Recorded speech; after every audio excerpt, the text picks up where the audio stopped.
الحمد للہ وحدہ لا شریک لہ والصلاة والسلام علی من لا نبی بعدہ وعلی آلہ واصحابہ الذین اوفوا عہدہ اما بعد فاعوذ باللہ من الشیطان الرجیم بسم اللہ الرحمن الرحیم ومن یبتغ غیر الاسلام دینا فلن یقبل منہ اللہم صلی علی محمد وعلی آل محمد کما صلیت علی ابراہیم وعلی آل ابراہیم انک حمید مجید اللہم بارک علی محمد وعلی آل محمد کما بارکت علی ابراہیم وعلی آل ابراہیم انک حمید مجید۔ اللہ تعالیٰ کا بے حد احسان اور شکر ہے کہ اللہ تعالیٰ نے ہمیں انسان بنایا ہے۔ مزید اللہ تعالیٰ کا احسان یہ ہے کہ اللہ تعالیٰ نے ہمیں مسلمان بنایا ہے، اور مزید احسان یہ ہے کہ حضور اکرم صلی اللہ علیہ وسلم کا امتی بنایا ہے۔ یہ تین نعمتیں بہت بڑی ہیں، لیکن ہر ایک کو سمجھنا ضروری ہے کہ تینوں کا مطلب کیا ہے۔ اللہ تعالیٰ نے ہمیں انسان بنایا ہے، تو انسان کہتے کسے ہیں؟ انسان کی تعریف کیا ہے؟ یعنی اگر ہم سے کوئی پوچھے بھی آپ انسان ہیں تو بتائیں انسان کی تعریف کیا ہے، تو ہم میں سے کون سا وہ شخص ہوگا جو دو لفظوں میں یہ بتا سکے انسان اس کو کہتے ہیں؟ اگر بتایا جائے بھی آپ مسلمان ہیں تو آپ بتائیں اسلام کی تعریف کیا ہے؟ حضور اکرم صلی اللہ علیہ وسلم کی امتی ہیں، اور آپ کی امتی اور گزشتہ انبیاء کی امتوں میں فرق کیا ہے؟ تو یہ ہماری سمجھنا از حد ضروری ہے۔ دنیا میں انسان کو جتنے بھی دماغی ٹینشنیں آتی ہیں وہ کسی نہ کسی الجھن اور اٹکن کی وجہ سے آتی ہیں۔ یہ بات ہمیشہ یاد رکھنا، دنیا میں جو بھی مسائل پیدا ہوتے ہیں اور آدمی کو دماغی الجھن پیش آتی ہے، یہ کہیں نہ کہیں اٹکن کی وجہ سے ہوتی ہے۔ کوئی بات سمجھ نہیں آ رہی ہوتی تو بندہ پریشان ہوتا ہے، ٹینشن ہوتی ہے، اور اگر دماغی طور پہ اپنی ٹینشن کو ختم کرنا ہو تو بات کا سمجھ آنا از حد ضروری ہوتا ہے۔ پہلی بات یہ ہے کہ اللہ تعالیٰ کا شکر ہے کہ اللہ تعالیٰ نے ہمیں انسان بنایا ہے۔ انسان کسے کہتے ہیں؟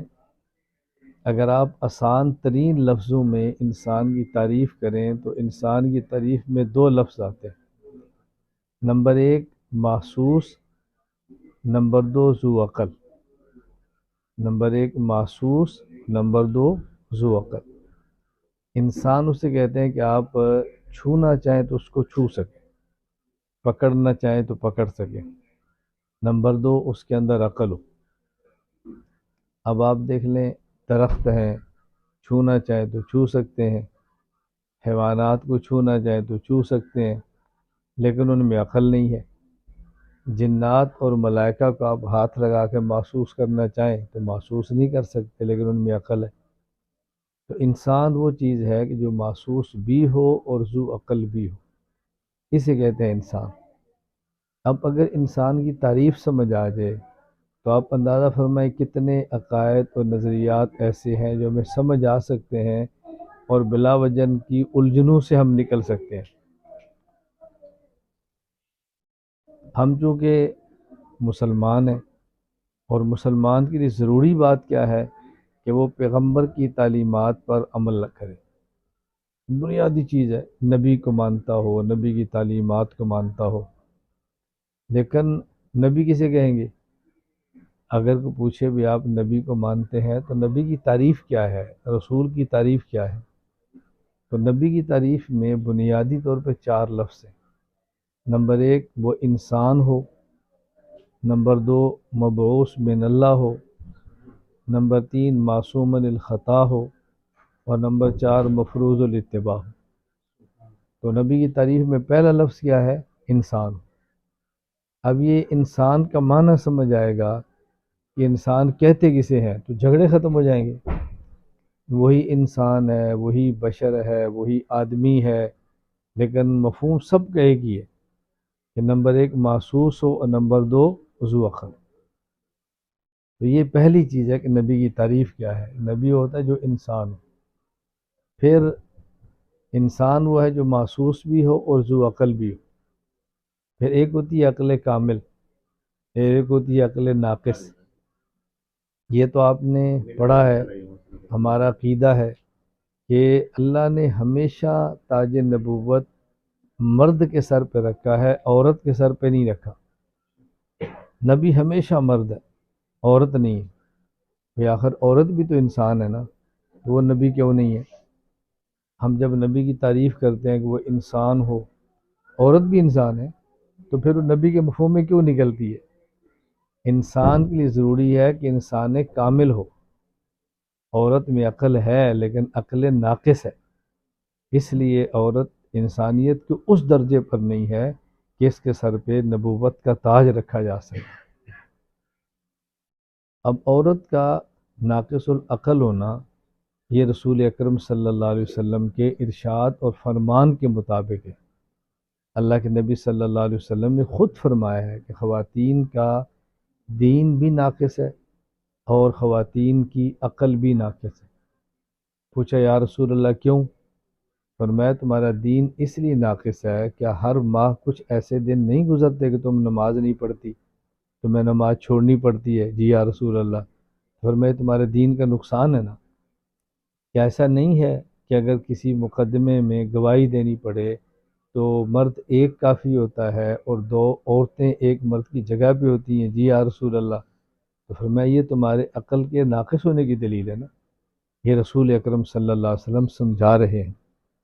لیکن اس سے جو بات ہماری سمجھنا از حد ضروری ہے، اب ظاہر ہے میرے بیان کو آپ بھی سن رہے ہیں، ہمارے گھر میں خواتین بھی سن رہی ہیں، تو مجھے ڈر یہ لگتا ہے کہ میرے اس بیان کو سن کر یا آپ خراب نہ ہوں یا وہ خراب نہ ہوں، تو بیلنس رکھنا بہت ضروری ہوتا ہے۔ نہیں، میں ہنساتا نہیں ہوں، اچھی طرح یاد رکھ لیں، میری طبیعت ہنسانے کی نہیں ہے، کیونکہ میں بیان اس انداز میں کرتا ہوں کہ ہنستے ہنستے مشکل سے مشکل بات دماغ میں اتر جاتی ہے۔ میرا مزاج نہیں ہے ہنسانا، نہ میں لطیفہ گو ہوں، نہ میری طبیعت ہے یہ، لیکن میں بات ایسے کرتا ہوں کہ آرام سے بات سمجھ آئے۔ میری عادت ہے کہ جب مردوں سے بات کرتا ہوں تو میری کوشش ہوتی ہے کہ جہاں میری گفتگو کا مخاطب صرف مرد ہو نا، اس کو عورتیں نہ سنیں، جہاں میری گفتگو مخاطب صرف عورتیں ہیں نا، اس کو مرد نہ سنیں۔ ہمارے کبھی اجتماعات ہوتے ہیں علماء کے، تو میں کہتا ہوں بھی جو علماء نہیں ہے وہ یہاں سے اٹھ جائیں، آپ ناراض نہ ہو۔ اب لوگ کہتے ہیں پھر ہمیں کیوں؟ میں نے کبھی بلایا تو انہوں نے، میں نے تو نہیں کیوں بلایا؟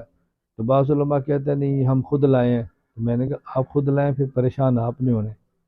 میں آپ سے پہلے کہہ رہا ہوں اگر صرف علماء کی بات ہے تو غیر علماء کو نہ بٹھائیں۔ اب شروع میں بات سمجھ نہیں آتی، کیوں؟ یہ مولانا ہے، یہ ساتھ مقتدی کو لائے ہیں، تو میں نے سمجھانا ہے کہ مولوی میں کمزوریاں کیا ہیں، تو میں کہوں گا بھی آپ کی یہ کمزوری ہے، یہ کمزوری ہے، تو مقتدی بار میں کہے گا امام صاحب آپ خوش ہیں، سن لیا، یہ شرمندہ ہو گئے نا، کیوں ہو گئے؟ یہ ان کو لے کر آئے تھے نا، میں علماء کی کمزوریاں میڈیا پہ نہیں لا رہا تھا، بند کمرے میں لا رہا تھا، تو آپ خواب اپنے مقتدی ساتھ لے کر آگے۔ میں گھر میں بیٹھا ہوں، دیکھیں میری گھر والی ساتھ ہے، وہ بات کو سن رہی ہے، خواتین ان سے پوچھیں گی۔ میں اپنے گھر میں گھر والوں کو کہتا ہوں کہ دیکھیں جب میں آپ سے بات کروں گا تو آپ کی کمزوری بتاؤں گا نا، کہ تم ایسی ہو، تم ایسی ہو، تم ایسی ہو۔ اس کا معنی یہ نہیں کہ میں مردوں کی کمزوریوں سے ناواقف ہوں، کہ جب آپ کی تربیت کرنی ہے تو مردوں کی کمزوریاں تو نہیں بتاؤں گا نا، کمزوریاں تو آپ کی بتائیں گے، اور جب مردوں سے بات کرنی ہے تو ان کو عورتوں کی کمزوری نہیں بتائیں گے نا، مرد کی بتائیں گے بھی ہماری کیا کمزوریاں ہیں۔ اب اگر ہمارے گھروں میں فساد آتا ہے تو فساد کی جڑ کون ہے؟ مرد ہے یا عورت ہے؟ اب اگر مرد بیٹھے ہوں گے تو میں ان کو سمجھاؤں گا بھی فساد کیوں آ رہا ہے، اگر عورتوں کو سمجھائیں گے بھی فساد کیوں آ رہا ہے، تو ہر کسی کو الگ الگ ذمہ داری سمجھائیں گے نا۔ اب اگر میں نے سمجھانا ہے کہ شوہر کے حقوق کیا ہیں، تو اب ظاہر ہے شوہر کے حقوق میں مردوں کو تو نہیں بتاؤں گا، تو عورتوں کو بتاؤں گا نا۔ اگر یہ بتانا ہے کہ بیوی کے حقوق کیا ہیں تو وہ مردوں کو بتائیں گے نا، بیویوں کو تو نہیں بتائیں گے۔ میں دیکھیں نا کتنی مجھے بات تفصیل سے کہنی چاہ رہی تھی کہ میں الجھن میں کہاں جاتا ہوں۔ میں صرف کہتا تھا بات یہاں سے چلی تھی کہ مرد کی عقل کامل ہے، عورت کی عقل ناقص ہے۔ اس قانون کا یہ معنی نہیں ہے کہ ہر مرد کی عقل کامل ہے اور ہر عورت ناقص العقل ہے، یہ معنی نہیں ہے۔ یہ اللہ تعالیٰ نے فطرت بتائی ہے کہ فطرت انسانی یہ ہے کہ جب مجموعہ انسانیت کو دیکھیں گے تو مرد کی عقل مضبوط ہوگی اور عورت کی کمزور ہوگی۔ جب فردن فردن افراد دیکھیں گے تو بعض افراد ایسے ہوں گے کہ مرد ہونے کے باوجود ان کی عقل کمزور ہوگی اور عورت ہونے کے باوجود اس کی عقل بہت تیز ہوگی۔ یہ افرادی بات ہوگی، یہ خصوصی بات ہوگی، یہ قانون نہیں ہوگا۔ مثال کے طور پہ ہم کہتے ہیں بھی دیکھیں، عام طور پہ ایسا ہے کہ جو آدمی بزنس مین ہوتا ہے تو پیسے اس کے پاس زیادہ ہوتے ہیں، عام یہی ہے۔ اگر کوئی ملازمت ہے تو پیسے اس کے پاس زیادہ ہوں گے، لیکن بعض لوگ ایسے بھی ہیں جو بزنس مین نہیں بھی ہوتے لیکن پیسہ ان کے پاس بہت ہوتا ہے۔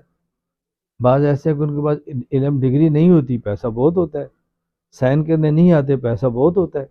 لیکن یہ قانون سے ہٹ کر ہے نا، یہ قانون کے مطابق چیزیں نہیں ہیں، اس کو آپ حضرات کہتے ہیں کہ یہ استثناءات ہیں۔ استثناءات کی بنیاد پر قوانین نہیں بنا کرتے۔ تو خیر میں عرض کر رہا تھا، اللہ تعالیٰ میں بات سمجھنے کی توفیق عطا فرمائے۔ میرے ہاں جب بھی کہیں بات ہوتی ہے تو میں ایک نقطے پر آج تک قائم ہوں، شاید میں بدل جاؤں، مجھے کچھ سمجھائے تو سمجھ آئے تو میں بات مانتا ہوں۔ میں کہتا ہوں بھائی ہمارے ہاں جتنے بھی گھروں میں پھڈے ہیں اور جتنے گھروں میں توڑ پھوڑ ہیں اور جتنے گھروں میں خرابیاں ہیں خامد اور بیوی کے درمیان، اس کی وجہ مرد ہے، عورت نہیں ہے۔ پوری دنیا کہہ رہی ہے کہ عورت ہے، میں اکیلا کہہ رہا ہوں کہ مرد ہے۔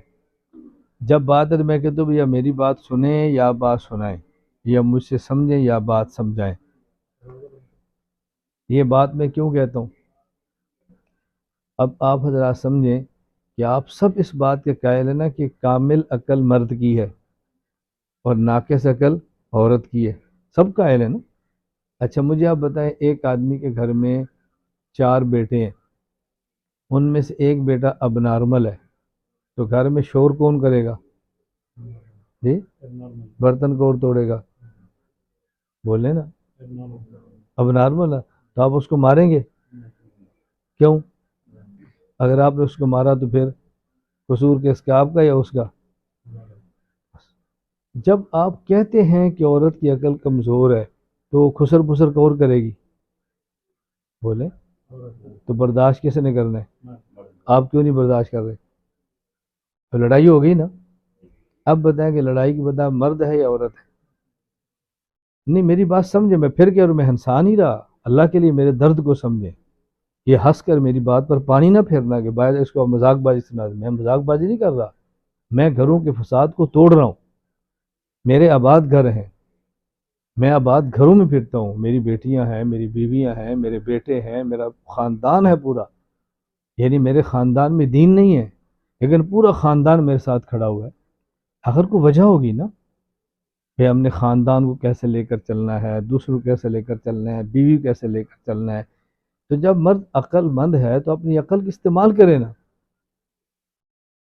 بھئی آپ 2 باتوں میں سے ایک بات فیصلہ کر لیں، یا یہ کہیں کہ عورت کی عقل کامل ہے اور مرد کی عقل ناقص ہے، یہ تسلیم کر لیں۔ اور اگر آپ کہتے ہیں کہ عورت کی عقل ناقص ہے، مرد کی عقل کامل ہے، تو برداشت عورت نے کرنا ہے یا مرد نے؟ تو گھر کب ٹوٹے گا؟ جب مرد برداشت نہیں کرے گا۔ مرد برداشت کرے گا تو گھر نہیں ٹوٹے گا۔ یا خود کو کامل عقل کہنا چھوڑ دیں اور یا اپنے اندر برداشت پیدا کر لیں۔ قرآن کریم میں کیا ہے؟ الرجال قوامون علی النساء، قوام کون ہے؟ مرد ہے نا۔ اب دیکھیں آپ اس ملک میں رہتے ہیں، ایک ہمارے بادشاہ ہیں، ایک ہم رعایا ہیں، تو رعایا میں تو کمیاں کوتاہیاں ہوں گی نا، تو برداشت کس نے کرنا ہے؟ بات صحیح برداشت نہیں کرے گا تو ملک کیسے چلے گا؟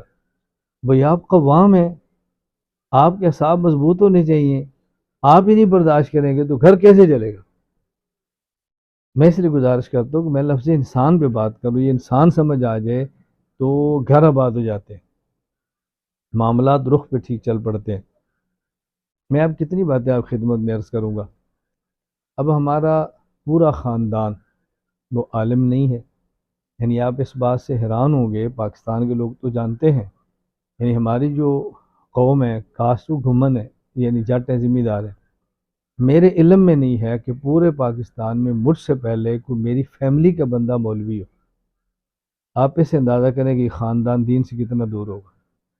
اب تو اللہ کا شکر ہے بہت ہے، یعنی آپ اندازہ فرمائیں خاندان دین سے کتنا دور ہوگا، اور میرا پورا خاندان میرے ساتھ کھڑا ہے۔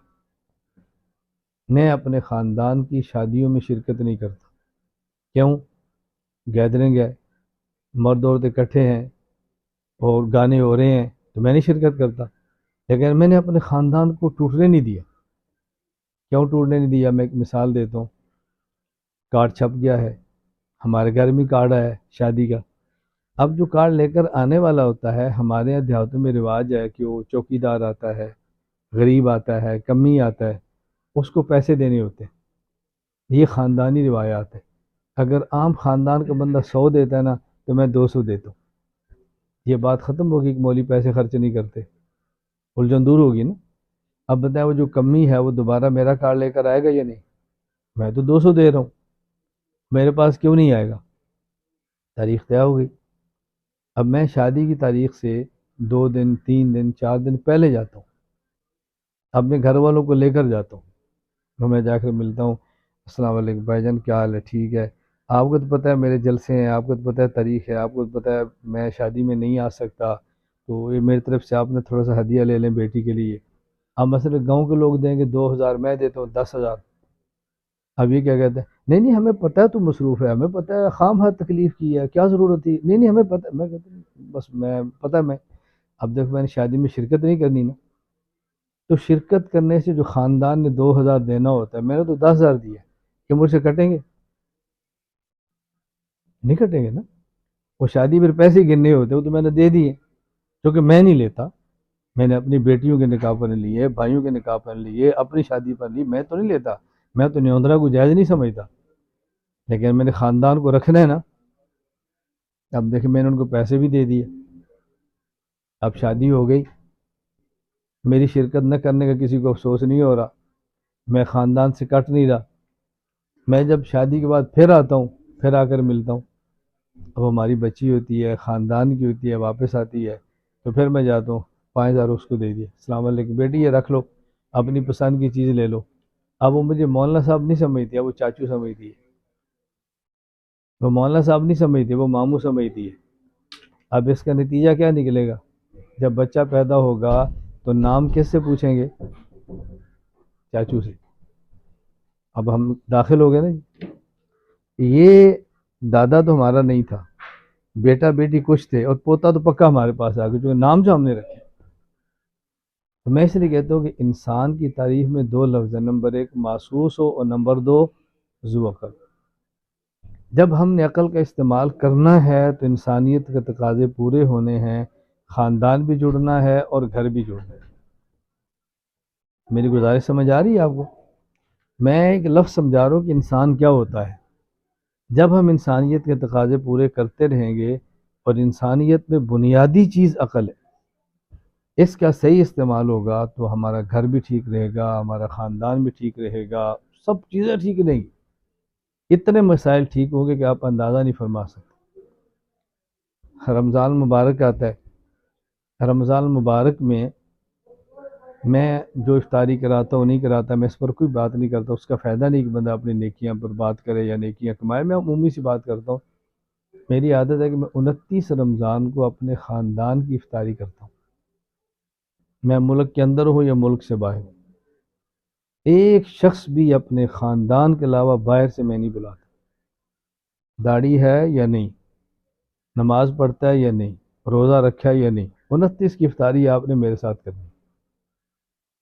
اور میں ایسے نہیں کراتا، پہلے پوری فہرست بناتا ہوں، جو چودھریوں کا خاص مزاج ہے ان کی اکڑ کا خیال رکھتا ہوں، پہلے فہرست بناتا ہوں، پھر چوکی دار کو بھیجتا ہوں، وہ سائن کراتا ہے، ایک دن پہلے پھر فون کرتا ہوں تاکہ ان کو پورا احساس ہو کہ ہمیں بلا رہے۔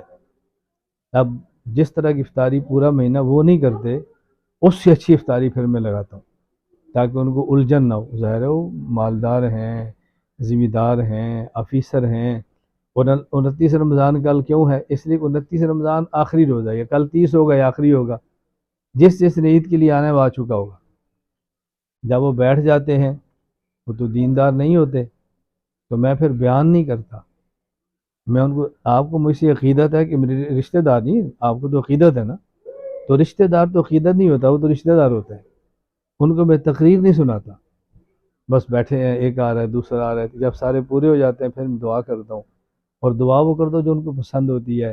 اللہ ان کے بچے امتحان میں کامیاب ہو جائیں، ان کے ویزے لگ جائیں، ان کے مال میں برکت ہو جائے، ان کو اچھے رشتے مل ہو جائے. بتاؤ اونچی آواز سے آمین کہیں گے یا نہیں؟ یہ پسند کی دعائیں ہو رہی ہیں. آخر میں پھر تھوڑا سا ایمان، وہ بھی بات کرنی ہوتی ہے نا، آخر میں تھوڑی سی قبر آخرت کی دعا بھی ہوگی. اب اس کے بعد جب مجھے پتہ ہے کہ میں نے نماز کے بعد اوابین پڑھنے ہیں، انہوں نے جانا ہے، ان کے لیے فرض مشکل ہے، میں نے اوابین پڑھنے ہیں. تو میں پھر افطاری شروع کرنے سے پہلے کہتا ہوں بھئی آپ آئے ہیں، میں بہت خوش ہوں. تو نماز کے بعد چونکہ میں نفل پڑھنے ہیں تو دیر ہو جائے گی، تو ابھی ہم سلام کر لیتے ہیں، السلام علیکم. وعلیکم السلام. بس آپ اپنے اپنے کام میں لگے. بتائے وہ کتنے خوش ہوں گے. کھانا ٹکا کے کھا لیا، شکریہ بھی ادا ہو گیا، نفلوں کا بھی مسئلہ نہیں بنا، اور اپنا نماز پڑھی اور کے خاندان جڑ گیا. نہیں، اس کا نتیجہ کیا نکلا ہے؟ اس کا نتیجہ کیا نکلا ہے کہ میرے خاندان کے اکثر نوجوان ایسے داڑھی آ گئی، بینک کا ملازمت ہے چھوڑ دی ہے، تبلیغی جماعت میں 4 مہینے لگا لی ہیں. آپ سوچیں گے میں دعوت بھی نہیں دے رہا، پورا خاندان میرے ساتھ کھڑا ہو، داڑھی بھی رکھ لی ہے، نمازی بھی بن گئے ہیں، بچے حفظ بھی شروع کر دیے ہیں، اور ایسے میرے ساتھ کھڑے ہیں سینہ تان کے کہ آپ سوچ بھی نہیں سکتے. میری والدہ فوت ہو گئی ہے. اب میری والدہ کی سہیلی ہیں، میں نے گھر والوں کو بلا کر کہتے کہ فلاں فلاں فلاں فلاں یہ میری امی کی سہیلی ہیں. جب یہ گھر آئیں تو یوں سمجھنا کہ میری ماں آئی ہے، ان کو ایسے سنبھالنا جیسے میری ماں ہے. ہر عید پر ان کو عیدی جاتی ہے، وہ میرے گھر آئے تو سمجھتی ہیں کہ ہم اپنی بہن کے پاس، سہیلی کے پاس آئے ہیں. اب بتاؤ، میں تو ماں کی قدر کر رہا ہوں نا. وہ گاؤں کی عورتیں میرے ساتھ آ گئی ہیں، وہ بوڑھی بوڑھی میرے ساتھ آ گئی. عید سے 3 دن 4 دن پہلے میرا معمول ہے، ہمارے پورے خاندان میں وہ جو فوت ہو گئے ہیں اور ان کی بیویاں موجود ہیں، بڑی عمر کی ہیں، میں نے ہر ایک کے لیے ایک ڈبہ مٹھائی کا لینا ہے، ساتھ پیسے لینے ہیں، ساتھ اپنی گھر والی کو لینا ہے، ایک ایک کو جا کے ملنا ہے. یہ میں آپ کے لیے عیدی لایا ہوں، یہ مٹھائی لایا ہوں. آپ یقین فرمائیں گے کہ میرے تائے کے بیٹے جو مجھ سے عمر میں بڑے ہیں، ان کی بیویاں مجھ سے عمر سے کئی سال بڑی ہیں. میں جب گھر جاتا ہوں نا، اللہ گواہ میں آپ کیفیت نہیں بتا سکتا، وہ مجھے سینے سے ایسے سمیٹ کے نا رونا شروع ہو جاتی. کہتی ہے ہمارا شوہر کا سگا بھائی نہیں آیا، الیاس تو نے ہم عید کے دن بھی، تو ہمیں رمضان پر بھی نہیں بھولا. میں نے کہا میں نہیں آؤں گا تو کون آئے گا؟ میری بہن نہیں ہے، میرے بھائی کی بیوی نہیں ہے. یہ نہیں کہ مالی اعتبار سے کمزور ہیں، مالی اعتبار سے مجھ سے مستحکم ہیں. بیٹے ان کے آفیسر ہیں، بیٹے ان کے ٹھیکیدار ہیں. میں گاؤں میں رہتا ہوں، شہر کوٹھیوں میں رہتی ہیں. کیوں؟ یہ خاندان. اب وہ میرے ساتھ کھڑی. میں دنیا کے کسی کونے کے اندر ہوں گا، یہ ہماری عورتیں، یہ بوڑھیاں، یہ ساری ہماری پشت پہ ایسے ہاتھ اٹھا کے کھڑی ہیں. ظاہر ہے پشت پہ دعائیں کیسے نہیں آئیں. یعنی آپ گزارش سمجھ رہے ہیں؟ یہ میں بتا رہا ہوں کہ انسان کیا ہوتا ہے. انسان کا معنی یہ ہے، نمبر 1 محسوس ہو، اور نمبر 2 ذو عقل. ہم محسوس تو ہیں بھینسے کی طرح، محسوس تو ہیں گائے کی طرح، محسوس تو ہیں ڈنگر کی طرح، لیکن انسان تو ذو عقل بھی ہوتا ہے نا.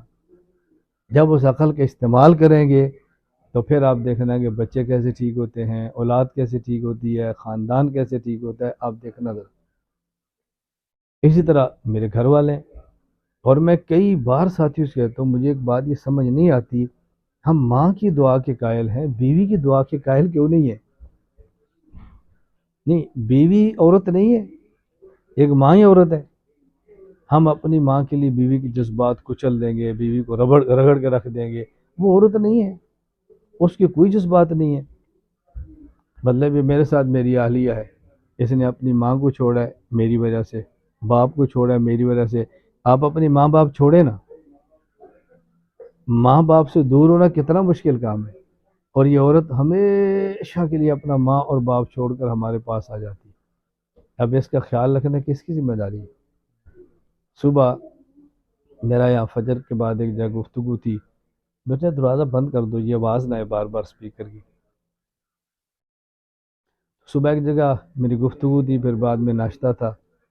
تو میں ناشتہ نہیں کرتا، جو کراتا ہے نا وہ جبر کرتا ہے. میں کہتا ہوں میری خواہش ہے مجھے ناشتہ بھی نہ کرائے، مجھے عشاء کا کھانا بھی نہ کرائے. میں دوپہر کو کھاتا ہوں اور زبردست کھاتا ہوں. شام کو جو میں کھاتا ہوں، میں نے دیکھے ابھی میرے گھر والے ساتھ ہیں، انہوں نے میرے شام کا کھانا مجھے کھلا دیے. میں جو بات سمجھانے لگا ہوں تو خیر وہ ناشتہ تلے یہ بریڈ بھی ہے، یہ بھی ہے، یہ بھی ہے، اور ساتھ مجھے اب نہیں یاد، پتہ نہیں کیا کہتے ہیں اس کو، مجھے نام یاد آ کہ میں بتاؤں گا.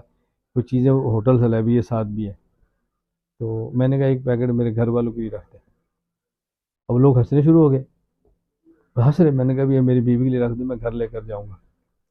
اس سے میں نے کہا میں آپ کو ہنسانے کے لیے نہیں کہہ رہا، مجھے آپ بتائیں کہ یہ چند دن کے لیے یہ ترکی سے میرے ساتھ آئے، میری خدمت کرتے ہیں، اور میں آپ سے کہتا ہوں ہاں بھائی وہ افتخار کو ذرا کھانے کا خیال رکھنا، بستر کا خیال رکھنا. ان کو دودھ دیا آپ نے، چائے دیا آپ نے، آپ سب تعریف کریں گے یار مولانا صاحب اپنے خادم کا کتنا خیال رکھتے ہیں، کریں گے یا نہیں؟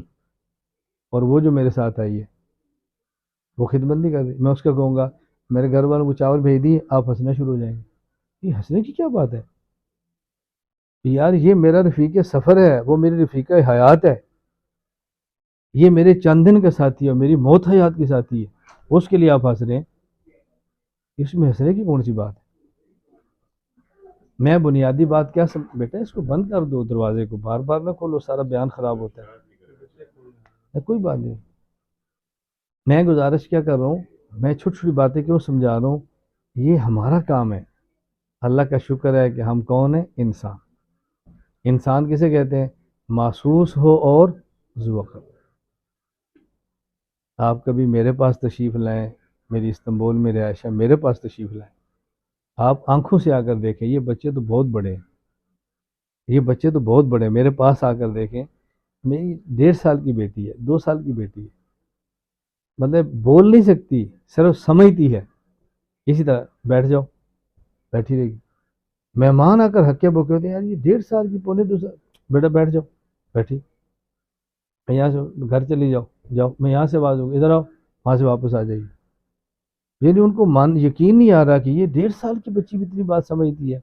میں نے کہا کیوں؟ انسان کہتی اسے ہیں جو ذو عقل. آپ عقل کا استعمال کرو، ایک بندر کو بات سمجھ آ جاتی ہے.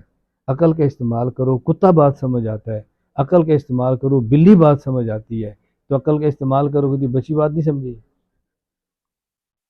نہیں، لوگوں نے کتے نہیں سکھائے ہوتے، بلے نہیں سکھائے ہوتے. تو کیا یہ 2 سال کی بچی اس بلی اور کتے سے بھی تھوڑی عقل ہے اس کے اندر؟ کیوں نہیں سمجھے گی؟ یہ ضروری ہے کہ ہماری عقل ٹھیک ہو. میں یہ بار بار گزارش کر رہا ہوں کہ اللہ تعالیٰ کا شکر ہے کہ ہم انسان کہتے ہیں جو محسوس ہو اور ذو عقل. یہ عقل اتنی بڑی خدا کی نعمت ہے نا، میں کیسے آپ کی خدمت میں عرض کروں. اس عقل کا صحیح استعمال انسان کو ترقیات کے زینے چڑھا دیتے. یہ دعا کریں کہ اللہ تعالیٰ ہمارے اندر انسانیت پیدا فرمائے. اللہ تعالیٰ ہمیں اپنی عقل کا استعمال کرنے کی توفیق عطا فرمائے. اور یہ ہمیشہ یاد رکھنا، یہ عقل، میں نے پہلے بھی آپ سے کہا نا، ایک عمومی بات یہ ہے، مرد کی عقل کامل ہے اور عورت کی عقل ناقص ہے. لیکن جب آپ انفرادی بات کریں گے نا، فردن، تو افرادی طور پر بعض مرد ایسے ہوں گے جن کی عقل کمزور ہوگی، اور بعض خواتین ایسی ہوگی کہ جن کی عقل بہت تیز ہوگی. میں یہ بات اسی لیے کہتا ہوں کہ ہماری خواتین بھی بات کو سن رہی ہیں، وہ بھی ذرا خیال فرمائیں کہ ہم نے اپنے گھروں کو کیسے سنبھالنا ہے، ہم نے اپنے ماحول کو کیسے سنبھالنا ہے، اور ہم نے اپنے بچوں کو کیسے سنبھالنا ہے. شوہر گھر پہ نہیں ہوتا، اب گھر میں بچوں کو تو اسی نہیں سنبھال لینا.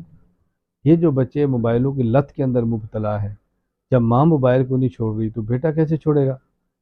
جب ماں ڈرامے دیکھ لی ہے تو لڑکی کیوں نہیں دیکھے گی؟ جب ماں کو بازار میں گھومنے کا شوق ہے تو بچے ساتھ کیوں نہیں پھریں گے؟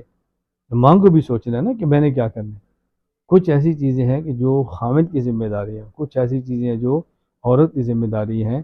تو خامد بھی عقل استعمال کرے اور عورت بھی عقل استعمال کرے.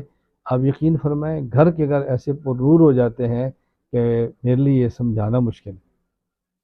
میں چلو آج رات تو میں ادھر ہی ہوں نا، آج رات تو میں آپ کے گھر ہوں. جس گھر میں اپنی بیوی سے پوچھ لینا، بھی ہمارے رات کے معمول پوچھ لینا. میں صبح تہجد پڑھتا ہوں، میری اہلیہ میرے ساتھ ہوتی ہے. میں اکیلا بیٹھ کے ذکر جہر کرتا ہوں، میری بیوی میرے ساتھ بیٹھی ہوتی ہے، میں تلاوت کرتا ہوں، میرے ساتھ بیٹھی ہوتی ہے، میرے گھر والی کرتی ہے تو آپ گھر والی کیوں نہیں کرے گی؟ بھائی جب آپ نے اٹھنا ہے تو وہ بھی اٹھے گی، آپ کریں گے تو وہ بھی کرے گی، جب آپ کو یقین ہے ذکر میں لذت ہے اس کو بھی یقین ہوگا، جب میں چلوں گا تو میری اولاد بھی چلے گی، میرا مزاج بنے گا تو میری اولاد. ایسا نہیں ہو سکتا کہ میرے جو کیفیات ہیں وہ دوسرے کی طرف منتقل نہ ہوں، ایسا نہیں ہو سکتا، ایسا ممکن نہیں ہے کہ ہماری کیفیات منتقل نہ ہوں. تو اللہ تعالیٰ ہمیں یہ باتیں سمجھنے کی توفیق عطا فرمائے. میں نے آپ کو بارہا گزارش کی ہے کہ سب سے پہلے ہم اس پر اللہ کا شکر ادا کریں کہ ہم انسان. میں نے شروع میں کہا نا کہ جب ہم انسان ہیں تو پھر انسان کا معنی بھی سمجھے نا، انسان کا مطلب کیا ہوتا ہے؟ انسان کا مطلب کیا ہوتا ہے؟ انسانیت میں بنیادی طور پہ دو چیزیں، نمبر ایک محسوس ہو اور نمبر دو ذو عقل. اس کا استعمال کرنا بہت ضروری ہے. اللہ تعالیٰ نے قرآن کریم میں 11 قسمیں اٹھا کر ایک مضمون سمجھایا، اور میرے علم کے مطابق 11 قسمیں اللہ تعالیٰ نے اس مضمون کے علاوہ کسی مضمون پر نہیں اٹھائی. 11 قسمیں اللہ پاک نے اٹھائی ہیں. کون سی؟ والشمس وضحاها والقمر اذا تلاها والنہار اذا جلاها واللیل اذا یغشاها والسماء وما بناها والارض وما طحاها ونفس وما سواها. 11 قسمیں اٹھا کر اللہ فرماتے ہیں فَأَلْهَمَهَا فُجُورَهَا وَتَقْوَاهَا. ہم نے انسان کی طبیعت میں گناہ کا تقاضا بھی رکھا ہے اور اس گناہ کے تقاضے کو کنٹرول کرنے کی طاقت بھی دی ہے. قَدْ أَفْلَحَ مَنْ زَكَّاهَا وَقَدْ خَابَ مَنْ دَسَّاهَا. جس نے اس گناہ کے تقاضے پر عمل کیا وہ برباد ہو گیا، اور جس نے کنٹرول کرنے کی طاقت کو استعمال کیا یہ انسان کامیاب ہو. تو گناہ کا تقاضا انسانی فطرت میں ہے، اور گناہ کو کنٹرول کرنے کی طاقت یہ بھی انسانی فطرت. انسان کے اندر دونوں چیزیں ہیں نا، ایک ہے معاملہ بہائم کا اور ایک ہے معاملہ ملائک کا. بہائم اور ملائک کے درمیان یہ مخلوق ہے انسان کی. بہائم یہ بہیمہ کی جمع ہے. بہیمیت کا معنی ہوتا ہے ڈنگر پن، ڈنگر پن کا معنی ہوتا ہے منمانی کرنا. ملائک یہ ملک کی جمع ہے. ملک کا معنی کیا ہوتا ہے؟ فرشتہ پن. اور فرشتہ پن کا معنی کیا ہوتا ہے؟ مان کے چلنا. اس سے آسان ترجمہ میں کیا کروں مجھے آپ بتائیں. یعنی بہیمیت کا معنی کیا ہے؟ ڈنگر پن. ڈنگر پن کا معنی من مانی کرنا. اور ملکیت کا معنی فرشتہ پن. فرشتہ پن کا معنی مان کے چلنا. جانور میں ایک ہی چیز ہے من مانی کرنا، اور فرشتے میں ایک ہی چیز ہے مان کے چلنا. اور انسان میں کیا ہے؟ من مانی کرنے کی صلاحیت بھی ہے اور مان کر چلنے کی صلاحیت بھی ہے. جب یہ انسان من مانی کرتا ہے تو اللہ تعالیٰ قرآن میں فرماتے ہیں اولئک کالانعام، یہ جانور کی طرح ہے، بل ہم اضل، نہیں نہیں نہیں نہیں، یہ جانور سے بھی بدتر ہے. پہلے کیا فرمایا؟ یہ جانور کی طرح ہے، اور پھر کیا فرمایا؟ نہ یہ جانور سے بھی بدتر ہے. یہ کیوں فرمایا؟ پہلے فرمایا جانور کی طرح ہے اور پھر فرمایا نہیں جانور سے بھی بدتر ہے. یہ کیوں فرمایا؟ میں اس کی ایک مثال دیتا ہوں. مثلا ہم یہاں قطر میں ہیں، یہاں سے ایک کوچ ہے جو جاتی ہے، میں مثال کے طور پہ کہتا ہوں، مکہ مکرمہ جاتی ہے اور ایئر کنڈیشن ہے، اور ایک ایسی ہے کہ جو نان اے سی ہے. اب ایئر کنڈیشن والی جو گاڑی ہے وہ کرایہ لیتی ہے 1000 ریال، میں مثال دے رہا ہوں، مجھے نہیں پتہ ہے یا نہیں یہ کتنا کرایہ ہے. اور ایک گاڑی نان اے سی ہے وہ لیتی ہے 500. اب آپ بتائیں 1000 ریال ہم نے کرایہ دیا، اے سی گاڑی میں بیٹھ گئے، اور چند کلومیٹر کے بعد اس کے اے سی نے کام چھوڑ دیا. اب ہم کیا کہیں گے؟ یہ اے سی گاڑی نان اے سی کی طرح ہے یا نان اے سی سے بھی بدتر ہے؟ جی کیوں؟ نان اے سی میں تو اے سی تھا ہی نہیں، اور اس میں اے سی ہے اور کام نہیں کرتا. تو اللہ تعالیٰ فرماتا ہے جب انسان من مانی کرتا ہے نا، کہتے ہیں اولئک کالانعام، یہ جانور کی طرح ہے. کیوں؟ جانور بھی من مانی کرتا ہے اور یہ بھی من مانی کرتا ہے، لیکن جانور تو من مانی اس لیے کرتا ہے کہ اس میں مان کر چلنے کی صفت ہی نہیں ہے، اور اس میں مان کر چلنے کی صفت تھی اور پھر بھی من مانی کرتا ہے، فرمایا بل ہم ازل، یہ جانور سے بھی بدتر ہے، یہ جانور سے بھی بدتر۔ اور جب انسان مان کر چلتا ہے تو پھر اللہ اس کو قرآن میں کیا فرماتے ہیں؟ حضرت یوسف علیہ السلام پر زلیخا عزیز مصر کی بیوی عاشق ہوئی، تو عزیز مصر کی بیوی کو مصر کی عورتوں نے تانا دیا کہ تجھے شرم نہیں آتی کہ غلام کے ساتھ تو عشق کے دعوے کرتی ہے؟ تو عزیز مصر کی بیوی نے کہا تھا کہ تم نے اس کو دیکھا ہے؟ کہا نہیں۔ تو کہا پھر تانے کیوں دیتی ہو؟ دیکھ لو، اس کے بعد فیصلہ کرنا کہ میں غلط مرتی ہوں یا ٹھیک مرتی ہوں، پہلے دیکھ تو لو۔ اس نے دسترخوان لگایا، پھل رکھے، چھریاں رکھ دیں۔ یوسف علیہ السلام سے زلیخا نے کہا اخرج، باہر آئیں۔ یوسف علیہ السلام نبی تھے، نبی عالم الغیب تو نہیں ہوتا نا، ان کو کیا پتا کہ باہر کیا تماشا لگا ہوا ہے۔ کہ اب یوسف علیہ السلام تشریف لائے تو مصر کی عورتوں نے ایک کام کیا اور ایک جملہ بولا۔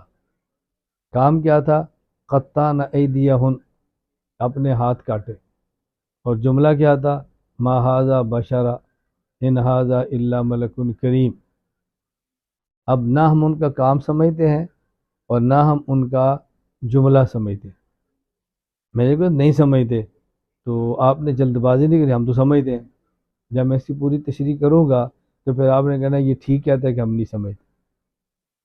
انہوں نے ایک کام کیا؟ ہاتھ کاٹے۔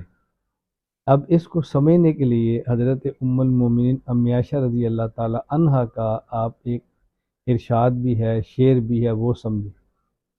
امی عائشہ رضی اللہ عنہ فرماتی تھی لوامی زلیخۃ لو رأین جبینہ لأثرن بالقطع قلوبہن علی الیدی۔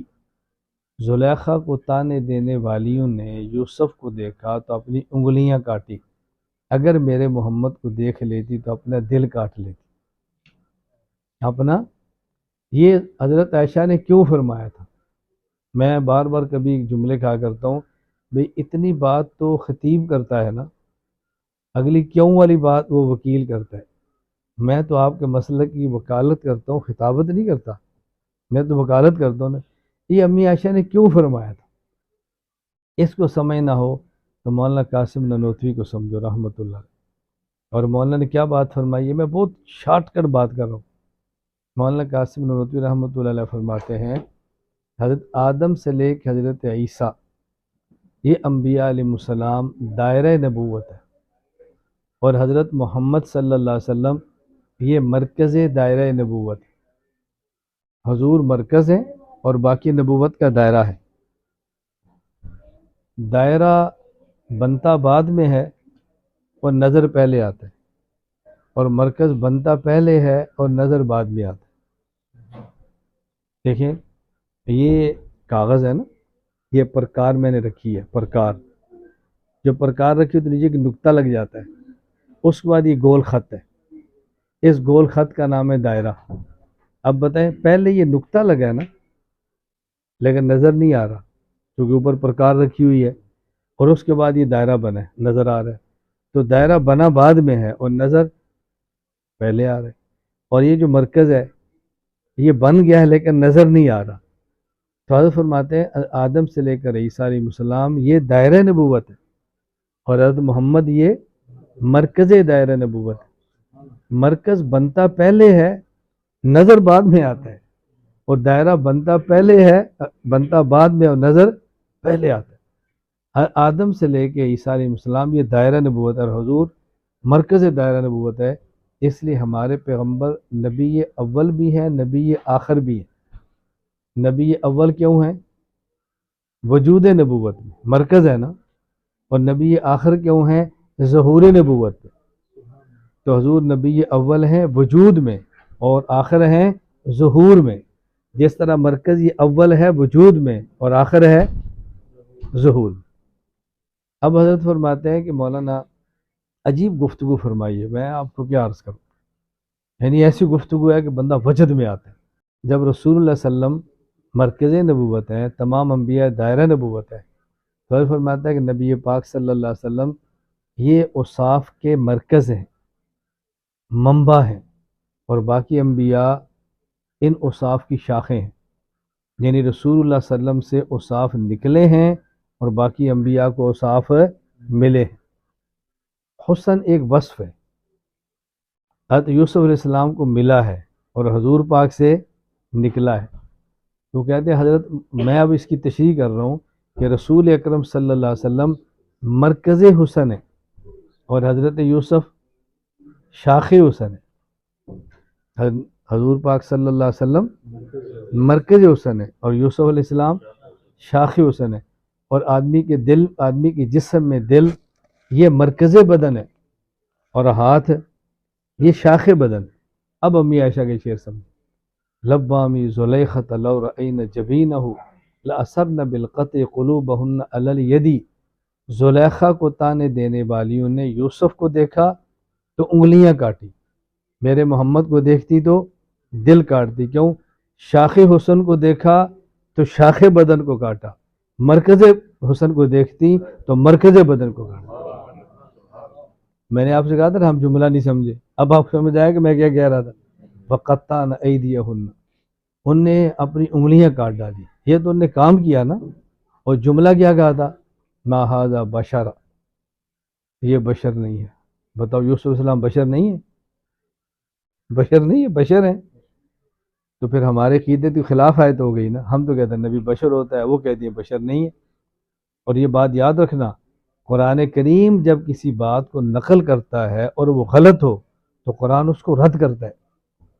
یہاں ان عورتوں کے جملے کو قرآن نے رد نہیں کیا کہ یہ غلط کہہ رہی تھی، بالکل رد نہیں کیا، انہوں نے کہا ما ھذا بشر، یہ بشر نہیں ہے، یہ کون ہے؟ ان ھذا الا ملک کریم، یہ فرشتہ ہے۔ تو یوسف علیہ السلام تو فرشتے نہیں تھے، یوسف علیہ السلام تو بشر تھے، اگر ان کا جملہ غلط تھا تو قرآن رد کر دیتا۔ قرآن کا رد نہ کرنا اس بات کی دلیل ہے کہ جملہ ٹھیک تھا، اس کا معنی کہ ہم سمجھے نہیں۔ ہمارے تو علماء جانتے ہیں نا کہ شرائع من قبلنا، ہم سے جو پہلی شریعت ہے جب تک ہماری شریعت تردید نہ کرے وہ منسوخ نہیں ہوتی، وہی ہماری شریعتیں ہوتی ہیں۔ اب اس کو اچھی طرح سمجھیں، میں نے آپ سے عرض کیا ہے کہ ایک ہے بہیمیت، جانور، اس میں ایک ہی صفت ہے منمانی کرنا، اور ایک ہے ملکیت، اس میں ایک ہی صفت ہے مان کے چلنا۔ جو صرف منمانی کرے وہ کون ہے؟ جانور، اور جو صرف مان کے چلے وہ کون ہے؟ تو حضرت یہ جو انہوں نے کہا تھا ما ھذا بشرا، یہ یوسف بشر نہیں ہے، یہ بشریت کی نفی نہیں تھی۔ بشریت میں دو صفتیں ہیں، ایک ہے منمانی کرنا اور ایک ہے مان کے چلنا۔ وہ کہتے ہیں یہ وہ بشر نہیں ہے جو منمانی کرے، یہ وہ بشر نہیں ہے جو، دلیل ان ھذا الا ملک، یہ وہ بشر نہیں ہے جو منمانی کرے، یہ وہ بشر ہے جو مان کے چلتا ہے۔ اور ملکن نہیں کہا، ملکن کریمن کہا، کیوں؟ جس میں صرف مان کے چلنے کی صلاحیت ہو اور مان کے چلے اسے ملکن کہتے ہیں، اور جس میں نہ ماننے کی صلاحیت بھی ہو پھر بھی مان کے چلے اسے ملکن کریمن کہتے ہیں۔ جبریل ملکن ہے اور یوسف علیہ السلام کریمن ہے۔ میں نے کہا تھا نا کہ ہم جملہ ہی نہیں سمجھے، ان عورتوں نے کہا کیا تھا، بتائیں وہ کتنی سمجھدار عورتیں تھیں۔ اب سمجھ آئی؟ یہ نہیں کہ عورت ناقص العقل ہے تو بس جھرلو پھیر کے رکھ دو، کیسے جملہ ان عورتوں نے کہا، ما ھذا بشر ان ھذا الا ملک کریم۔ انہوں نے کہا یہ وہ بشر نہیں ہے جو من مانی کرے، یہ وہ ہے جو مان کے چلے، اور جس میں صرف مان کے چلنے کی صلاحیت ہو پھر مان کے چلے اسے ملکن کہتے ہیں، اور جس میں نہ ماننے کی صلاحیت بھی ہو پھر بھی مان کے چلے اسے ملکن کریمن کہتے ہیں۔ تو میں صرف یہ سمجھا رہا تھا کہ اللہ نے 11 قسمیں اٹھا کر بات سمجھائی ہے کہ ہم نے تمہارے اندر گناہ کا تقاضا بھی رکھا ہے اور گناہ کے تقاضے کو کنٹرول کرنے کی طاقت بھی رکھی ہے۔ فرشتے میں گناہ کا تقاضا نہیں ہے، اور جانور میں اس گناہ کو کنٹرول کرنے کی طاقت نہیں ہے۔ یہ ہے انسان جس میں گناہ کا تقاضا بھی ہے اور گناہ کو تقاضے کنٹرول کرنے کی طاقت بھی۔ ہماری الجھن کیا ہے؟ میں ہی الجھن اس لیے کہہ رہا ہوں کہ مجھ سے تو لوگ بیت ہیں نا، ہزاروں ہیں، اور ایک ملک نہیں، میں کبھی مذاق میں کہتا ہوں کہ مجھے آپ پیر اس لیے نہیں سمجھتے کہ میں پیروں کی طرح رہتا نہیں ہوں، مجھ تک رسائی بہت آسان ہے. یعنی میں اگر صرف آپ کو ایسے موبائل کھول کے مریدین کی فہرستیں دکھاؤں تو آپ کو یقین نہیں آئے گا یار یہ پیر بھی ہوگا، لیکن رسائی اتنی آسان ہے کہ آپ کے محلے کا خاکرو بھی میسج کرے گا تو اس کو بھی جواب ملنا ہے. تو اب اس کو پیر صاحب کون کہے گا؟ تو خاکرو کو بھی جواب دیتا ہو، مزدور کو بھی جواب دیتا ہو، اس کو تو پیر کوئی نہیں مانتا نا. پیر تک تو رسائی بڑی مشکل ہوتی ہے.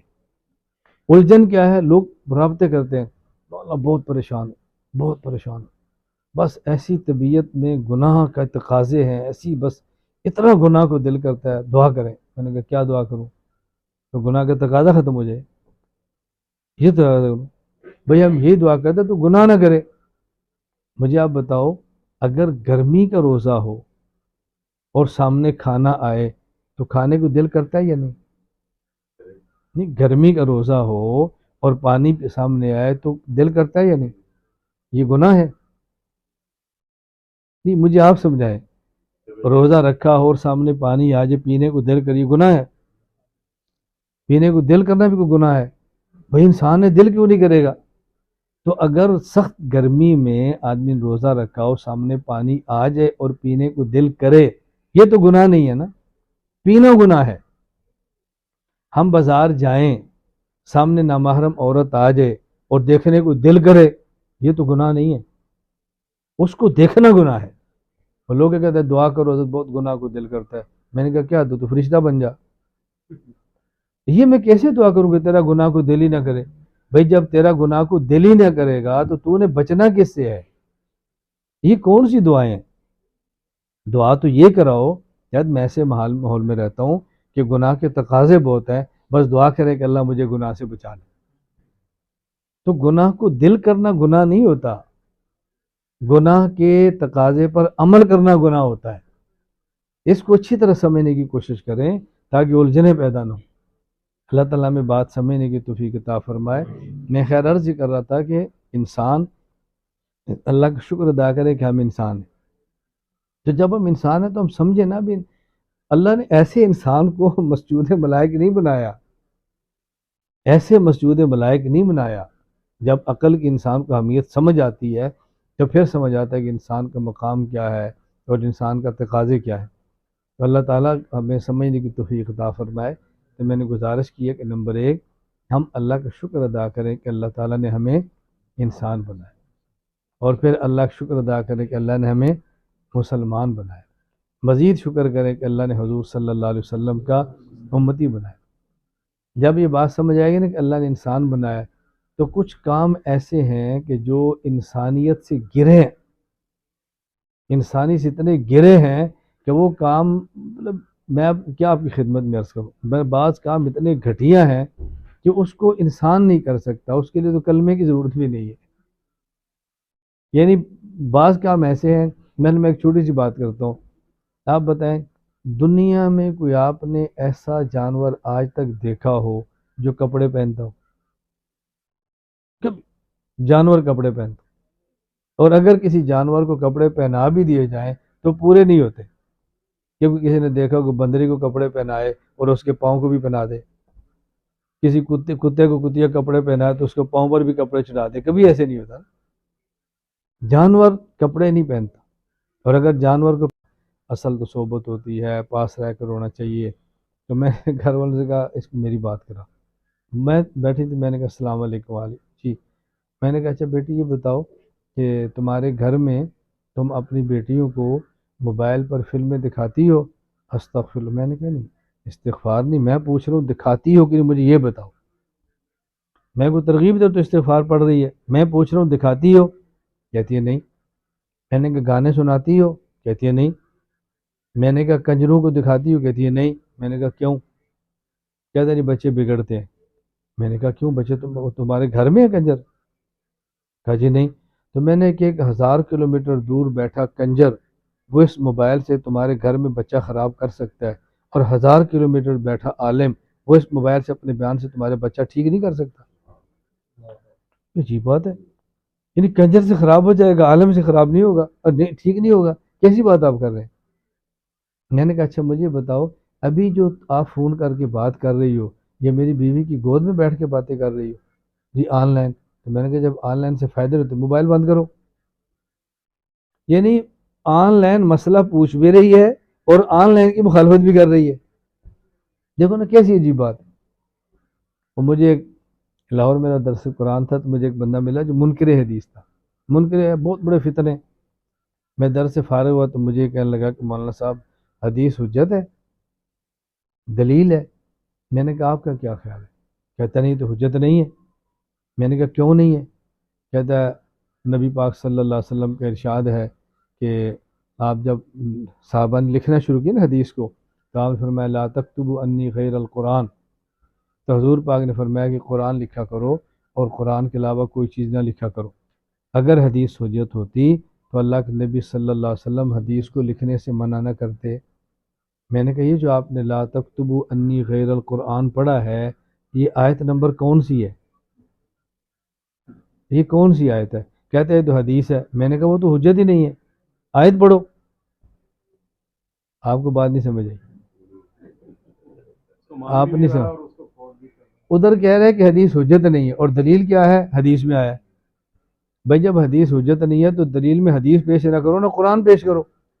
میں نے کہا یار تو کیسی عورت ہے، آن لائن سے علم بھی نہیں ملتا اور مسئلہ پھر تو آن لائن پوچھ رہی ہے. میری گزارش آپ کو سمجھ آ رہی ہے؟ میں بارہ کہتا ہوں اس کی افادیت سے انکار مت کرو، اس کو سمجھنے کی کوشش کرو، اس کا صحیح استعمال کرو. اور میں بارہا یہ بات کہتا ہوں کہ میں کبھی بھی یہ نہیں کہتا کہ آپ موبائل خریدیں. میں کبھی بھی نہیں کہتا اپنے گھر میں موبائل خرید کے دیں. میں کہتا ہوں جب آپ پاس موبائل ہے گھر میں آپ نے دیا ہے تو اس کا استعمال ٹھیک کریں نا. میں اس کو سمجھانے کے لیے کہتا ہوں کہ میں آن لائن اسی کو لیتا ہوں جو پہلے سے لائن پر ہوتا ہے. جو پہلے سے لائن پر نہیں اس کو تو ہم آن لائن کی بات ہی نہیں کرتے. میں کو ترغیب دے رہے کو موبائل خریدو. میں کہتا ہوں جب موبائل موجود ہیں تو ان کا صحیح استعمال کرو، اس کا غلط استعمال نہ کرو، یا تو بند کر دو اور رکھنا تو استعمال اس کا ٹھیک کرو. اللہ تعالیٰ مجھے اور آپ سب کو دین کی بات سمجھنے کی توفیق. ہاں جی خواتین کا بھی حصوں پر ہوتے ہیں. پہلے ہوتے ہیں کلمات توبہ، وہ ہر بندے کی ضرورت ہے گناہوں سے معافی مانگے. پھر دوسرا حصہ ہوتا ہے کلمات بیت کا. کلمات توبہ تو ساری پڑھتے ہیں، میں بھی کرتا ہوں، آپ بھی کرتے ہیں. توبہ تو ہر کسی نے کرنی ہوتی ہے. اور جو کلمات بیت ہوتے ہیں جو کسی شیخ سے بیت ہو وہ کلمات بیت نہ پڑھے، اور جو کسی سے بیت نہ ہو، بیت ہونا چاہے یا پہلے سے مجھ سے بیت ہو، وہ کلمات بیت بھی پڑھ لے. بس فرق صرف اتنا ہے توبہ کے کلمات سارے پڑھتے ہیں. پہلے جو میں کہنے لگا ہوں یہ توبہ کے کلمات ہیں. لا الہ الا اللہ محمد الرسول اللہ صلی اللہ علیہ وسلم آمنت باللہ وملائکتہ وکتبہ ورسلہ والیوم الآخر والقدر خیرہ وشرہ من اللہ تعالی والبعث بعد الموت. میں توبہ کرتا ہوں کفر سے، شرک سے، بدعت سے، چھوٹے بڑے ظاہری باطنی تمام گناہوں سے. میں وعدہ کرتا ہوں باقی زندگی سنت کے مطابق گزاروں گا، گناہوں سے بچوں گا. اگر مجھ سے گناہ ہوا فوراً توبہ کروں گا. آگے جو کلمات ہیں وہ بیت کے کلمات ہیں، وہ آپ نہ پڑھیں. وہ ایسا شخص جس نے مجھ سے پہلے سے بیت کی ہو یا بیت کرنا چاہتا ہو تو پڑھ لے. آپ میں سے کوئی ایک بھی نہیں کہے گا تو مجھے شرمندگی نہیں ہوگی کہ کیوں نہیں کہہ رہے. بس اوقات ایسے دل رکھنے کے لوگ پڑھ لیتے ہیں، نہیں یار یہ بیچارے کے دل نہ ٹوٹ جائے. ہمارا اتنا چھوٹا دل نہیں ہے کہ آپ کے بیت نہ کرنے سے ٹوٹ جائے. ایسے دل کو رکھ کے کیا کرنا، چھوٹی چھوٹی باتوں پہ ٹوٹنا شروع ہو جائے. ہاں کر سکتے ہیں. ہاں تو سلسلہ ہی ہمارا ہے. وہ تو ہردوئی رحمۃ اللہ علیہ تو ہمارے دادا پیر ہیں، کیونکہ مجھے حضرت حکیم اختر رحمۃ اللہ علیہ سے اجازت بھی ہے. اور ان کے جو شیخ ہردوئی رحمۃ اللہ علیہ، میں بلکہ بہت سے حضرات کہتا ہوں کہ جو کچھ میں نے دیکھا ہے وہ بہت کم لوگوں نے دیکھا. حضرت ہردوئی کے ایک خلیفہ تھے مفتی رشید احمد لدھیانوی کراچی والے. اور ایک خلیفہ تھے حکیم اختر صاحب. میں اس وقت کی بات، میں 1988 کی بات کر رہا ہوں، جب میں بالکل درجہ ثالثہ میں تھا. ابھی میرے چہرے پہ داڑھی بھی نہیں تھی. حضرت ہردوئی کی موجودگی میں ان دونوں حضرات کو میں نے بالنوٹ یعنی ڈنڈا چلاتے ہوئے دیکھا. حضرت ہردوئی کی موجودگی میں دونوں کو. اور اس کو دیکھنے والے زیادہ سے زیادہ 10 یا 12 بندے ہوں، اس سے زیادہ نہیں ہوں گے. کراچی ہائی وے، سپر ہائی وے پہ فجر کی نماز کے بعد میں دارالفتہ کراچی میں حضرت مفتی رشید نوردیانی رحمۃ اللہ درجہ ثالثہ میں اصلاحی تعلق کی غرض سے گیا تھا. یعنی بعض باتیں میں چونکہ بتاؤں گا تو آپ کے لیے یقین کرنے مشکل ہوگا، آپ کو ماننے کے لیے تیار نہیں ہوگا. میں درجہ ثانیہ میں تھا تو شاہ حکیم اختر صاحب کے بیانات کے اندر جاتا، مجھے لے جانے والا کوئی نہیں ہوتا، جیسے پاگلوں کی طرح نہیں بندہ پھر رہا ہوتا. اور درجہ ثالثہ والے سال میں اپنی اصلاح کی غرض سے مفتی رشید احمد سے خانقاہ میں باقاعدہ تھا، اور یہی فجر کے بعد سلسلہ چشتیہ کی 12 تسبیحات میں کر رہا تھا. تو استاد صاحب نے فرمایا کہ جاؤ اس کو بلا کر لاؤ. تو مجھے بھی گاڑی میں بٹھایا. تو صرف دو گاڑی میں کتنے بندے ہوں گے. سپر ہائی وے پہ گیا اور وہاں جا کے پھر میں نے منظر کو دیکھا. یہ تو علماء سمجھتے ہیں، باقی تو اس کو نہیں سمجھیں گے کہ میں جب درجہ ثالثہ میں کنز الدقائق والے سال تھا تو میں نے تخصص الافتاء کی تیاری شروع کی تھی. کنز والے سال مفتی رشید احمد نے فرمایا کہ اس کو تخصص کی تیاری کراؤ اور فتاوی شامیہ کا مطالعہ کراؤ. کنز الدقائق ثالثہ والے سال. یہ اس وقت کی باتیں میں کہہ رہا ہوں. یعنی میں اب کسی کو باتیں بتاؤں نا کہ میرا مشائخ سے تعلق کی نوعیت کیا تھی تو بندے کو سمجھ نہیں آتی. حضرت شیخ سرفراز صفدر رحمۃ اللہ مدنی کے شاگرد تھے، تو میں نے 1.5 سال ان سے درس قرآن اس وقت شرکت کی جب میں درجہ حفظ میں تھا. پورا 1.5 سال حضرت مدنی کے شاگرد. اور حضرت مدنی کے ایسے شاگرد تھے جو میں نے اپنے کان سے سنا ہے. فرمایا میں دارالعلوم دیوبند پڑھتا تھا اور رات دیر تک مطالعہ کرتا رہا. فجر کی نماز میں تو ایک رکعت میری چلی گئی. حضرت مدنی نے مجھے بتایا کہ سرفراز ادھر آؤ، تمہاری ایک رکعت کیوں گئی ہے؟ آپ ذرا اندازہ کرنا. کہ صرف مجھ سے میرے استاد نے پوچھا تھا کہ تیری ایک رکعت کیوں گئی ہے. 40 سال گزر گیا ہے، میں نے تکبیر اولیٰ نہیں جانے دی کہ مجھے استاد نے پوچھا ہے. 40 سال. اور ان کا سبق میں نے اس وقت سنا جب میں اتنا سا تھا. 1.5 سال تک میرے تفسیر سے اندر پڑھتا رہا. میں کبھی ساتھی سے کہتا ہوں یہ بچوں کو سننے دو. ابھی آپ کہیں گے بچے ہیں، جب یہ بچے بڑے ہو گئے نا، اب میرے دماغ میں اس عمر کی وہ تفسیر بیٹھی ہے. ایسے منظر میرے سامنے آ کہ جیسے میں یعنی کبھی وہ منظر آتا تھا تو وہ ایک اللہ کا نظام ہوتا ہے. میں جب درجہ اولیٰ میں تھا، ارشاد السرور نامیر پڑھتا تھا تو ہمارے پورے مدرسے مشہور تھا بھی اس کے کان میں جو چیز چلی گئی نا وہ ادھر سے نکلتی نہیں. یہ مشہور تھا میرا حافظہ بھی، اس کی جو ادھر سے کی جو اس نے نکلنا نہیں. اور متون میں نے حفظ یاد کی. درجہ ثالثہ تک کوئی ایسا طالب علم نہیں تھا جو رات کو میرے سے بات سوئے، اور ایسا کوئی نہیں تھا جو فجر سے پہلے اٹھے، مجھ سے پہلے اٹھے. اور مجھے شاید 3 سال تک ابتدائی دور میں شاید ہی کسی نے عصر کے بعد مسجد سے باہر دیکھا ہو، جب فجر کے بعد اشراق تک مسجد سے باہر دیکھا ہو. مطلب میں یوں مجھے پکڑ کر سمجھانے والا بھی کوئی نہیں ہوتا تھا. خیر یہ ہمارے قابل، یہ جو اولیاء کی صحبت ہے نا بہت عجیب چیز ہوتی ہے، اس کو زبان سے سمجھانا بہت مشکل ہوتا ہے. میں ایک دن ان کو سنا رہا تھا کہ درجہ اولیٰ کی بات ہے. ہمیں درجہ اولیٰ میں کیا بچا ہوتا ہے؟ تو میں اگر کوئی مسئلہ سن لیتا، یہ تو ٹھیک ہے کہ مجھے سمجھنے میں غلطی لگی، لیکن یہ نہیں ہو سکتا تھا کہ جو سمجھا میں اس پر عمل نہ کروں. یعنی میں اس پر آپ کو 1-2 باتیں بتاتا ہوں. درجہ اولیٰ و ثالثہ مدرسے کے اور یہ سن لیا بھائی 24 گھنٹے بابوضو رہنا نبی کی سنت ہے. تو آپ یقین کریں گے، میں اللہ گواہ ہے، سخت سردی میں جنوری میں رات کو 2 بجے میری آنکھ کھل جاتی تو میں جا کے وضو کر کے آتا کہ 24 گھنٹے باوضو رہنے سنت ہے. وہ ہمیں اب پتہ چلا کہ پیغمبر کا تو سونے سے وضو نہیں ٹوٹتا، بس پتہ رہا بھی سنت ہے. ایسا مسئلہ سن لیا ابھی نبی کی سنت ہے ہر وقت اپنے سر کو پگڑی یا ٹوپی سے ڈھانپ کے رکھنا. تو میں پگڑی باندھ کے سوتا رہا کہ سر ننگا نہ ہو جائے، یہ سنت نہ ٹوٹ جائے. یہ میں اللہ کی یعنی جو سمجھ آ گیا نا بہت اس پر عمل کرنا ہی کرنا. سمجھنے میں تو غلطی لگ جائے گی، لیکن یہ نہیں کہ ایک چیز سمجھ آئے اور پھر وہ رہے، یہ بہت مشکل ہوتا ہے. خیر میں وہ کہہ رہا تھا کلمات بیعت جن کی کسی بھی شیخ سے بیعت ہے وہ اپنی بات برقرار رکھیں، ان سے رابطہ رکھیں. ہاں جو مجھ سے پہلے سے آئیں یا کسی بزرگ سے کرنا چاہے تو ان کی مرضی ہے. میں داخل ہوتا ہوں سلسلہ قادریہ، چشتیہ، سہروردیہ اور نقشبندیہ میں. اے اللہ میری توبہ اور بیعت کو قبول فرما، دنیا اور آخرت میں مجھے اپنے نیک بندوں میں شامل فرما. اب میں بات ختم کرتے ہوئے مجھے پھر بات چھوٹی سی یاد آ گئی، میں عورت اور مرد کی عقل کی بات کر رہا تھا۔ آپ یقین فرمائیں کہ میں ہمیشہ کلمات بیعت کے آخر میں یہ جملے کہا کرتا تھا کہ قیامت کے دن میرا چاروں سلسلوں کے اکابرین کے ساتھ حشر فرما، میں یہ دعا مانگتا تھا۔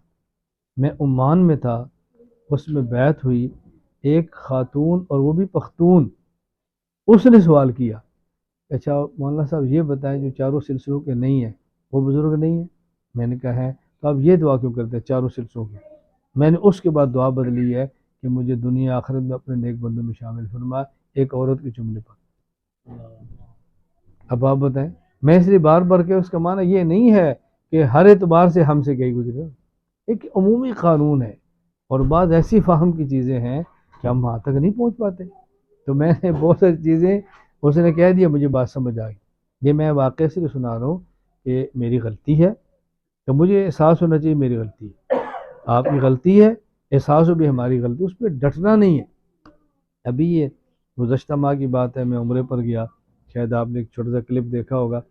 میں عمرے پر گیا تو میں نے کسی کو وقت دیا تھا اور جلدی جانا تھا، رات بہت دیر ہو رہی تھی، تو جو لڑکا مجھے عمرہ کرا رہا تھا اس نے کہا استاد جی وہ کیا کہتے ہیں، یہ بجلی والی نہیں ہوتی جی، الیکٹرانک ہے، کیا کہتے ہیں اس کو، الیکٹرانک کار یا وہ الیکٹرانک جو چیئر ہے، وہ جو مطلب وہ اسکوٹر سا بنا ہوا ہے، تو اس نے کہا استاد جی اس پہ عمرہ کر لیں۔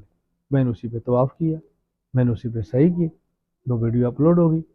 تو مجھے ایک ڈاکٹر نے، ڈاکٹر نعمان مکی، مجھے ان کو صبح میسج آیا کہ مولانا صاحب یہ تو طواف دوبارہ کرنا پڑے گا، دم دیا آپ نے؟ میں نے کہا نہیں۔ تو اس نے کہا تو بلا عذر کرنے پر تو دم ہوتا ہے، آپ کا تو ایسا نہیں ہے اور صحیح بھی ہے۔